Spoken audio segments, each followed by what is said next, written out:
Vides politika ir viens no sarežģītākajiem jautājumiem, ar ko jāsaskarās mūsdienu politikas plānotājiem.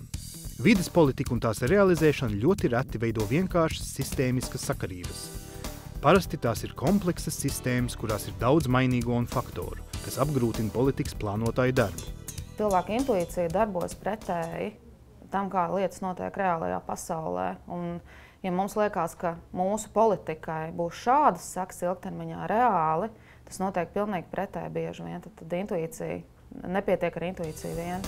Rīgas Tehniskās universitātes zinātnieki ir izstrādājuši metodiku, kas palīdzēs veidot un izvērtēt vides politiku, izmantojot sistēmiskās domāšanas un sistēmu dinamikas instrumentus.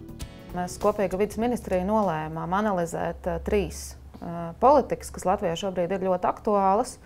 Pirmā politika ir ēku energoefektivitātes politika, otra ir kā pāriet no dabas gāzes uz atjaunojumiem resursiem, konkrēti biomasu, un trešā ir, ko darīt ar iepakojumu un ko darīt ar iepakojumu nonākšanu izgāstuvēs.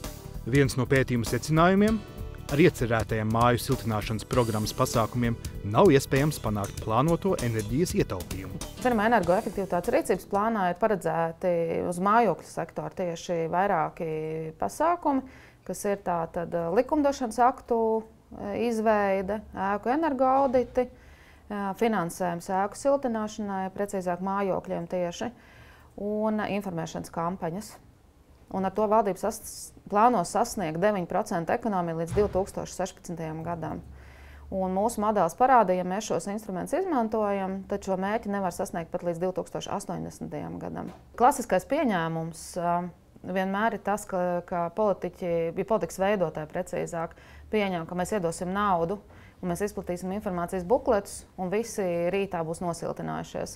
Tā tas nestrādā, jo ir vēl daudz citas barjeras, kuras ir jāpārvar, un tam ir vajadzīgs ļoti specifiski politikas instrumenti, ko Latvijā vispār neņem vērā. Mēs tajā modelī to analizējām.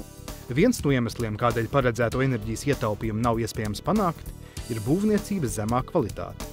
Otrs – pārāk daudz barjeru, kas jāpārvar un ar tām saistītās izmaksas. Man ir jāizdomā, kuru būvniecības uzņēmumu es ņemšu, vai es viņiem varu ticēt, vai es sasniegšu to rezultātu, ko es gribu, vai auditors, ko es esmu izvēlējies, man uztaisīs pareizi energoauditu, vai es varēšu vienoties ar pāriem dzīvokļu īpašniekiem. Kad es iešu uz būvvaldi, man tur būs pat 10 kabinetiem jāstaigā, un es to negribu darīt, kur es vispār ņemšu naudu, vai es varēšu dabūt kaut kādas subsīdijas un tā tālāk. Un tad mēs analizējam tālāk, kāda instrumenta būtu jāizmanto, lai šo mērķi vismaz viņam kaut cik tuvinātos. Ja mēs, piemēram, ņemam energoservisu kompāniju, kas ir tāds specifisks uzņēmējdarbības veids, kur uzņēmums nāk ar savu naudu un garantē ekonomiju, liek iekšā ēkā un garantē ekonomiju un atpelna to naudu tikai no ekonomijas, tad visas barjeras automātiski ir nulle uzreiz. Zinātnieki pētīja arī jautājumu par to, kādai jābūt politikai, lai centralizētajā siltumapgādē pātrinātu dabasgāzes aizvietošanu ar koksni.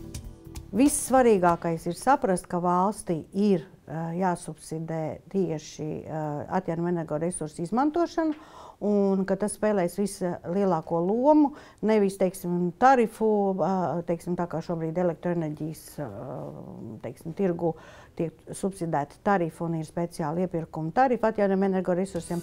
Pētījumā aplūkot arī pasākumi, kas mazina no neatjaunojamajiem resursiem izgatavotā iepakojuma izmantošanas īpatsvaru un šī iepakojuma pārstrādi. Viens no tiem ir dabas resursu nodoklis par iepakojumu, un otrs ir dabas resursu nodoklis par atkritumu apglabāšanu.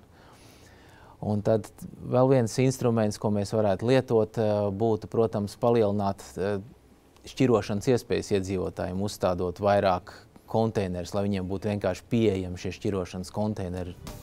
Projekts Sistēmiskās domāšanas integrēšana vides politikā realizēts ar Eiropas ekonomiskās zonas finanšu instrumenta atbalstu.